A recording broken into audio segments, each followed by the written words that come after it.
Ada kabar gembira bagi kita kaum muslimin bahwa barang siapa yang bisa menutupi kejelekan atau aib-aib saudara kita, maka nanti ketika kita di padang mahsyar, di hadapan Allah, di hari pertimbangan, di hari perhitungan, maka kejelekan-kejelekan kita, aib kita akan ditutupi oleh Allah Subhanahu wa Ta'ala.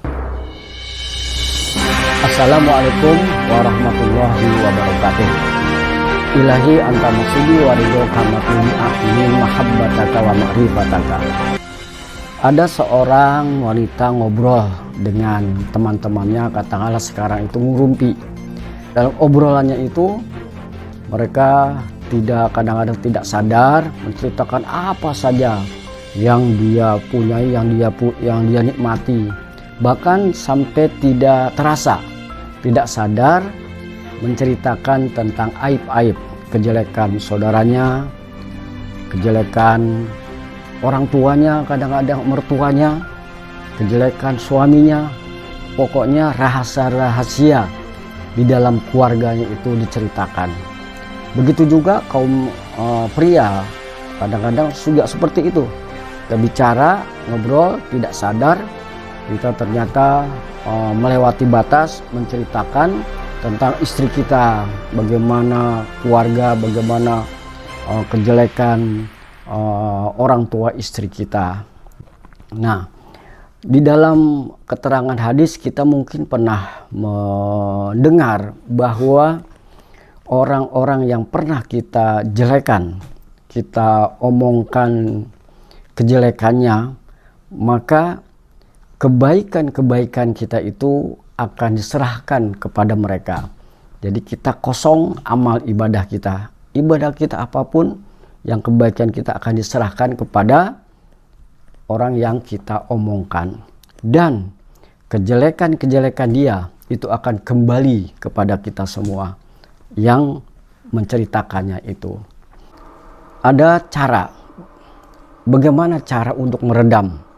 Nah, kalau sebagai seorang yang memahami ini, ada caranya bagaimana kita bisa menahan diri kita atau paling tidak bisa membentengi aib orang lain untuk tersebar. Misalkan begini, ada orang ngobrol dengan kita, kemudian dia menceritakan si A, kejelekan-kejelekannya, dan kita kan biasanya kita akan terpancing, oh iya ya begini. Nah, berarti kita sudah bersekongkol dengan orang itu ya, yang menjelekkan dia ini, dan kita menimpali, oh iya dia memang begini. Nah, itu berarti apa? Ini bersekongkol untuk menjelekkan dia. Nah, kemudian sementara kita ini memang masih akrab dengan dia. Bisa jadi nanti ucapan kita ini karena membalas omongan dari dia tentang dia, maka jawaban kita tentang dia itu nanti akan direkam sama dia. Nah, sekarang memang lagi baik, lagi akrab. Ketika kita tidak ada, dia ngobrol dengan orang yang dulu dia jelekan lewat kita, maka kitalah akan diadu domba. Nah, bahwa dulu pernah si A, saya ini ngomong seperti itu, kata dia. Nah, ini artinya kita ini sudah diadu domba. Nah, ini yang sering terjadi seperti itu. Nah, caranya begini, seandainya ada orang yang menceritakan tentang orang lain, kita cukup diam. Kita diam saja, kita tahan diri, ya, kita ingat sama Allah Subhanahu wa Ta'ala bahwa ini bahaya, kita diam saja, dan kita alihkan ke pembicaraan yang lain. Kalau bisa seperti itu. Itu artinya kan kenapa? Kita sudah menahan dosa dia yang berkelanjutan, ya, dan dosa kita karena terpancing untuk sama-sama menjelekkan si A tersebut.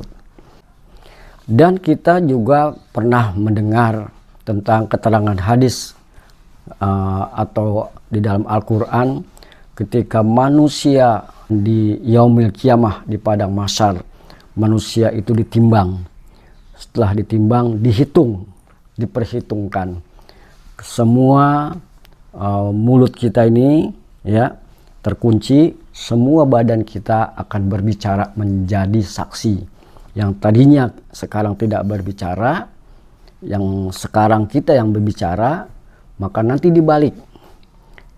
Mulut kita dikunci tidak berbicara, tapi apa-apa yang kita injek, apa-apa yang anggota-anggota badan kita ini akan menjadi saksi. Jadi kita tidak bisa mengeles di hadapan Allah Subhanahu wa Ta'ala. Nah, untuk itu kita dengarkan ceramah dari Profesor Dr. Buya Syakur Yasin MA. Semoga bermanfaat. Tutup, buka lembaran baru.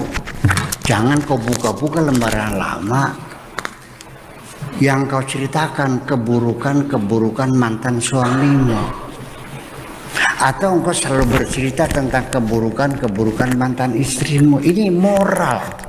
Dulu kan dia jadi istrimu, pernah tidur bareng kan, pernah teranjang bareng kan, udah lahir batin kan. Kok tega-teganya engkau bongkar kejelekan setelah engkau bercerai? Moral. Dulu dia pernah menjadi istrimu, jadi suamimu, nggak usah kau ceritakan kok. Ya udah selesai.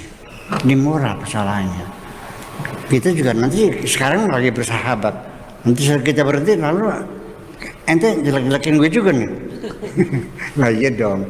Ya udahlah kita tutup saja. Nah untuk itu maka Kanjeng Nabi memberikan janji, man satara musliman satarallahu yaumal qiyamah. Barang siapa yang menutupi keburukan orang lain, nanti keburukan dia juga akan ditutupi oleh Allah di hari kemudian.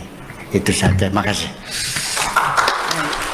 Barang siapa yang bisa menutupi kejelekan-kejelekan orang lain di dunia ini, maka nanti kejelekan-kejelekannya akan Allah tutupi.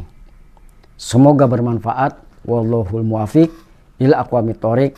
Wassalamualaikum warahmatullahi wabarakatuh.